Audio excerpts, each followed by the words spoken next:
Dans cette vidéo d'achat, on est très éclectique, il y a vraiment de tout dans la besace, surtout une bonne affaire.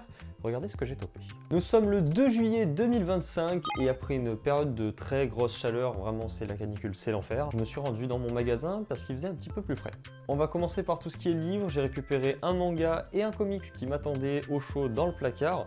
En l'occurrence, ce petit Gundam The Origin Volume 4 qui est vraiment magnifique, agrémenté bien sûr du comics qui arrivait d'occasion sur Thanos en fait, c'est un one shot. On continue avec de la série d'animation, de l'animé directement, puisque c'est de la série d'animation japonaise en l'occurrence, un monument de la série d'animation japonaise.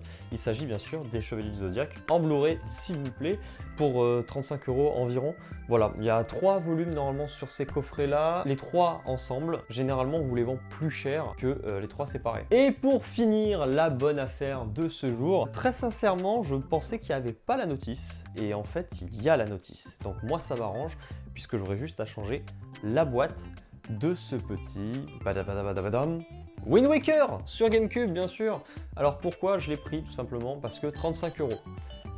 Oui, 35 €, donc imbattable, hein, littéralement en termes de prix d'achat par rapport à la version Wii U ou la version classique. Surtout que c'est Wind Waker, bien sûr, avec les 2 disques Ocarina of Time et Master Quest qui sont du coup sur le CD2. Le mien est dans un état qui est pas terrible. En fait, si je vous explique, donc déjà, le boîtier est cassé à ce niveau-là, mais aussi ça s'enlève.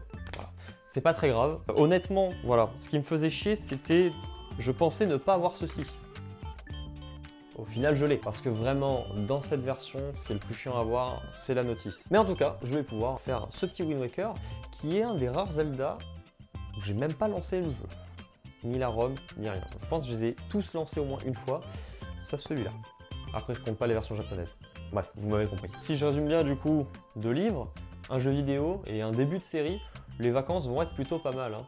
Vous en avez pensé quoi, vous ?